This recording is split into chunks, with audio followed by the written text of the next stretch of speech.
Now سب سے پہلے ہم لوگ دیکھ رہے ہیں کہ آبجیکٹ کے بیک گراؤنڈ کے کلر کو اگر بعد میں آپ چینج کرنا چاہیں تو وہ کیسے کر سکتے ہیں. مثال کے طور پر میرے پاس یہ ایک سرکل بنا ہوا ہے جس کی آپسٹی اس وقت کم ہے. میں اس کی آپسٹی کو بڑھا دیتا ہوں, 100% کر دیتا ہوں, اور مجھے اس سرکل کے کلر کو چینج کرنا ہے. تو سرکل کے کلر کو چینج کرنے کا آسان سا طریقہ یہ ہے کہ پہلے آپ سرکل کی لیئر پہ اب کلک کر دیں, یعنی آپ کا کرسر سلیکشن جو ہے وہ سرکل کی لیئر ہی ہونی چاہیے. دین کنٹرول کے ساتھ آپ سرکل کی لیئر کو کلک کریں.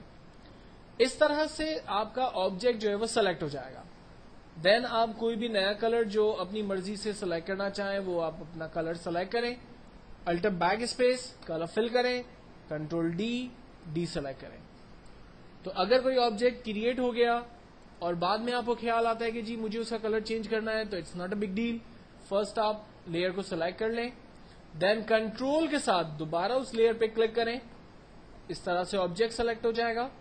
آپ اپنے لیے کوئی بھی کلر چوز کریں, اوکے کریں, الٹ بیک اسپیس کریں, کنٹرول ڈی, وہ کلر آپ کے آبجیکٹ کے پاس آ گیا. تو اس طرح سے آپ آبجیکٹ کے کلرز کو بدل سکتے ہیں. اس وقت میں اسکوائر کی لیئر پر ہوں اور مجھے سرکل کی لیئر پہ جانا ہے. تو سرکل کی لیئر پہ ڈائریکٹ جانے کے لیے ایک آسان طریقہ یہ ہے کہ آپ سرکل کی لیئر پہ رائٹ کلک کریں. یہاں پر سرکل کی لیئر کا نام آ رہا ہے, میرے پاس سرکل کی لیئر کا نام سرکل ہے اس لیے اس کا نام سرکل آ رہا ہے. تو میں ڈائریکٹلی سرکل کی لیئر پہ جا رہا ہوں, یعنی میں نے اس لیئر کی ونڈو سے پینل سے جا کر کام نہیں کر رہا, بلکہ اگر میں اسکوائر کی لیئر پر ہوں اور مجھے سرکل پر آنا ہے تو میں نے رائٹ کلک کیا, سرکل کی لیئر کو چوز کر لیا. باکس پہ جانا ہے, میں نے رائٹ کلک کیا, باکس کو سلیکٹ کیا, باکس کی لیئر پہ آ رہا ہوں. تو اس طرح سے جب آپ مزید لیئرز بناتے چلے جائیں گے اور آپ کو ان لیئرز کے اندر جمپ لگانا ہوگا تو آپ پینل پہ سے لیئر کو سرچ کرنے کے بجائے ڈائریکٹلی اس آبجیکٹ پر رائٹ کلک کریں, لیئر کا نام آ رہا ہوگا, آپ اس کو سلیکٹ کریں اور پھر اس کے اوپر آپ کام کر سکتے ہیں.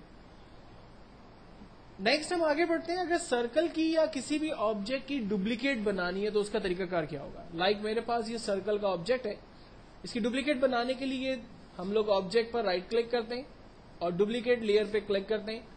کہتا ہے لیئر کی ڈپلیکیٹ, لیئر کا نام یہ بنائے گا وہ. ہم کہہ رہے ہیں ٹھیک ہے, اوکے. اس نے لیئر کی ایک ڈپلیکیٹ کاپی بنا دی. ایرو کے ٹول کی مدد لیتے ہوئے ہم آبجیکٹ کو موو کرتے ہیں اور دیکھ سکتے ہیں کہ اس کی ڈپلیکیٹ ہمارے پاس آ چکی ہے. سیم مجھے باکس کی ایک ڈپلیکیٹ چاہیے. اب دوسرا طریقہ کیا ہے, آپ اس لیئر کو پکڑ کے رکھیں اور جو ہم نے شروع میں سیکھا تھا کریٹ نیو لیئر, آپ اس کے اوپر ماؤس کو لے جا کے چھوڑ دیں. اس کی دیکھیں کاپی آ گئی. موو کریں, یہ دیکھیں اس کی ڈپلیکیٹ کاپی بن گئی. یعنی دو طریقے. پہلا طریقہ آپ لیئر کے اوپر رائٹ کلک کریں, ڈپلیکیٹ لیئر کریں. دوسرا طریقہ آپ آبجیکٹ کو ڈریگ کریں اور کریٹ نیو لیئر کے اوپر لا کر چھوڑ دیں, آپ کے آبجیکٹ کی ڈپلیکیٹ آ جائے گی. اور اگر کسی بھی لیئر کو ختم کرنا ہے تو میں شاید پہلے بتا چکا ہوں, آپ لیئر کو سلیکٹ کریں اور اسے ڈسٹ بن میں ڈال دیں. دوسرا طریقہ آپ لیئر پہ رائٹ کلک کریں, ڈیلیٹ لیئر پہ کلک کریں, یس کر دیں, یہ لیئر آپ کی ختم ہو گئی. اگر جو لیئر ہم نے ڈیلیٹ کی فوری طور پر ہمیں واپس چاہیے تو ہم انڈو کر سکتے ہیں, واپس آ سکتی ہے. اور اگر بعد میں بہت دیر بعد ہمیں خیال آئے کہ ہمیں یہ لیئر واپس چاہیے تو پھر یہ واپس نہیں آ سکتی. ڈسٹ بن میں ہم نے لیئر ڈال دی, اٹ مینس کہ ہم نے لیئر کو ختم کر دیا. اب نیکسٹ آبجیکٹ کو اگر روٹیٹ کرنا ہے تو اس کا طریقہ کار کیا ہوگا. مثال کے طور پر میرے پاس یہاں پر یہ باکس کا آبجیکٹ ہے اور مجھے اسے روٹیٹ کرنا ہے. کنٹرول ٹی ٹرانسفارم کا ٹول ہے. ٹرانسفارم کے ٹول کی مدد سے ہم آبجیکٹ کی سائز کو بڑا چھوٹا کر سکتے ہیں. مثال کے طور پر میں نے آبجیکٹ کے کارنر پر ڈاٹ پر ماؤس کو جب رکھا تب کلک کرتے ہوئے اس کی سائز کو میں بڑا کر سکتا ہوں اور اس کی سائز کو میں کم بھی کر سکتا ہوں.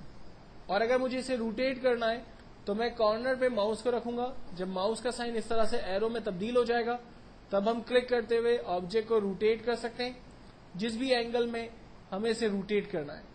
جب روٹیشن یا آبجیکٹ کی ری سائز, اس کی سائز وغیرہ ہم نے بڑی چھوٹی کر دی, دین اب اس کو دوبارہ نارمل پوزیشن پہ لانا ہے.